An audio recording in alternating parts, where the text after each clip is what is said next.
Hey guys, I'm Brayda. Welcome back to my channel. So today I'm kind of doing a guilty reader slash books I own that I haven't read yet. I hope this video holds me accountable for the books that I own and I haven't read. It's not that many. It looks to be about 20 books, which I figured, which is really good for me because I tend to buy a lot of books and then either read them right away or they just sit on my shelf. So that's an issue. The first book is a little sneak peek for my Thrift Books book haul, which I will film when all my books have gotten here.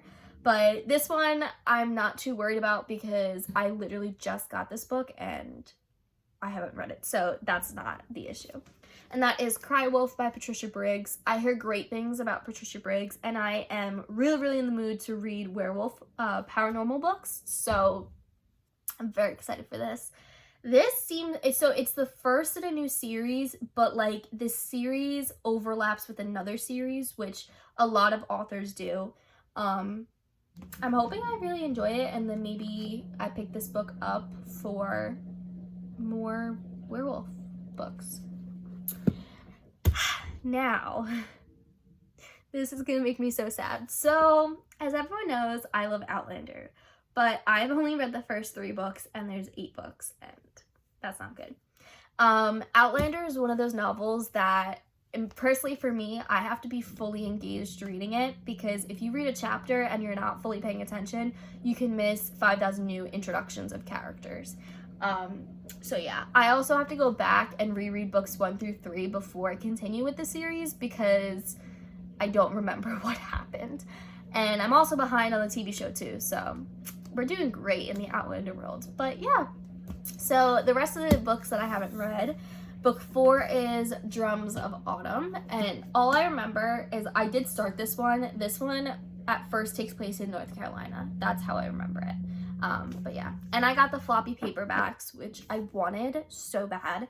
I hated the mass markets of Outlander just because they're such thick books that it was hard to read, and I like floppy paperbacks. So yeah, that's book 4. Then we have book 5, The Fiery Cross. I don't know why this one's open a little bit, but yeah. Book 6 is super shiny, and I think it's weird that this is the only shiny book of the series, and this is A Breath of Snow and Ashes.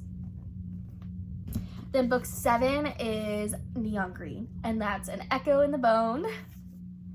And book 8 is Written in My Own Heart's Blood, and they're all by Diana Gabaldon, and I really hope to read them hopefully soon, but you never know.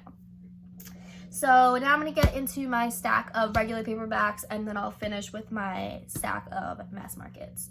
So the first book I have here is The Night Stalker by Robert Brindeza. I think that's how you pronounce it. He also wrote The Girl in the Ice, which I think I read a little bit of and I didn't like it.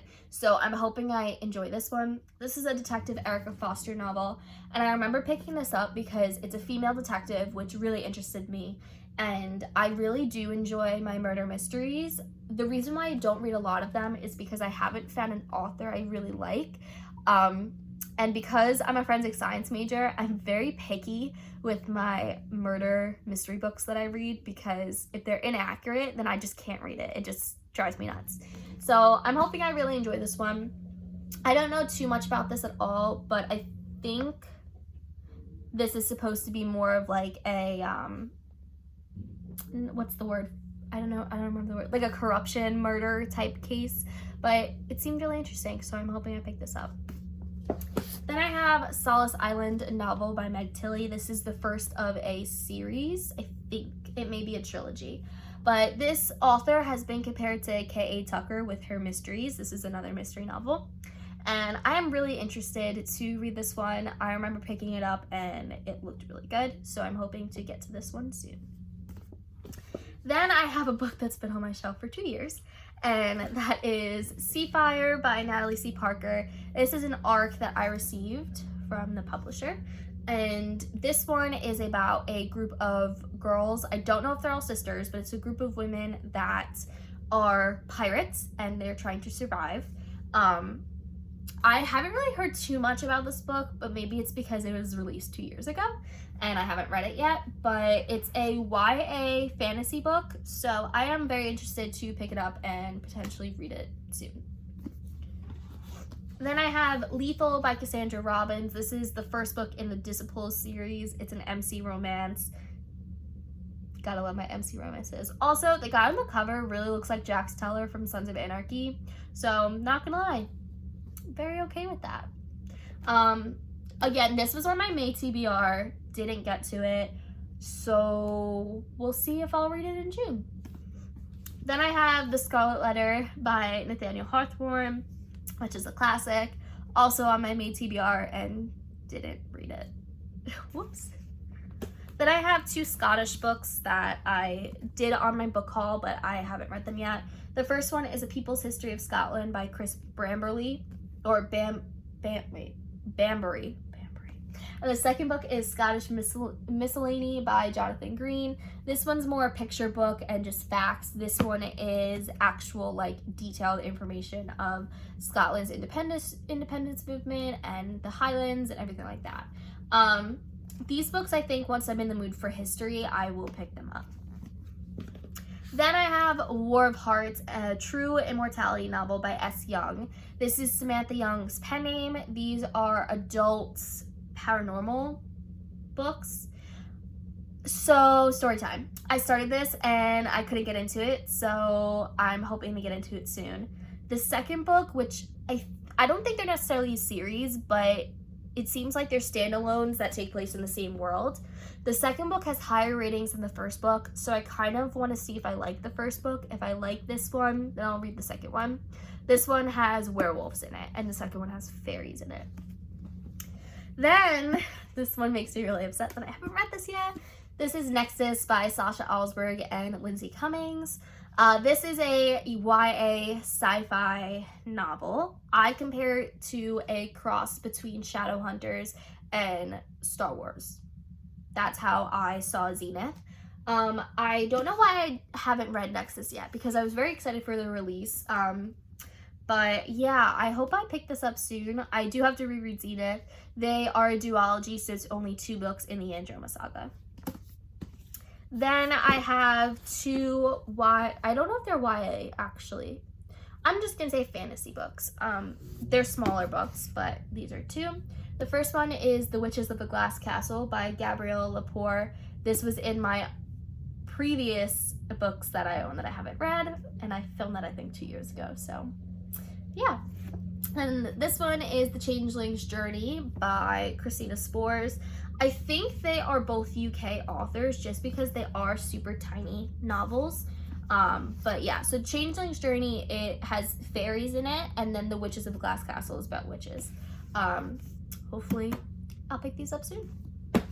Then we have Jagger by S. Nelson, which is part of the Knights Corruption MC series, so it's an MC romance, and you know, I love my MC romances. Then I have Wait For Me by JJ Valentine. I really need to read this. This is more of like emotional books. I don't typically read these, but JJ sent this to me to review. I think he sent it like 2 years ago, so I really need to get on this. His books tend to deal a lot with faith and just emotion, and I really enjoyed the first book, so I'm hoping I enjoyed the second book as well. Then my small stack of mass paperbacks. I have The Wrong Highlander by Lindsay Sands. This is an adult Highlander historical romance that I want to read. Then we have The Ones You Can't Forget by Ronnie Lauren. This is part 2. I think it's a series. I'm not sure how many there are, but this is part 2, and this one follows Rebecca, who was the side character in book 1. Then we have Last Kiss Goodnight by Gina Showalter. Gina Showalter is known for her paranormal books, and that's why I picked this one up. I don't know too much, but the cover really, really intrigued me, if you could see that.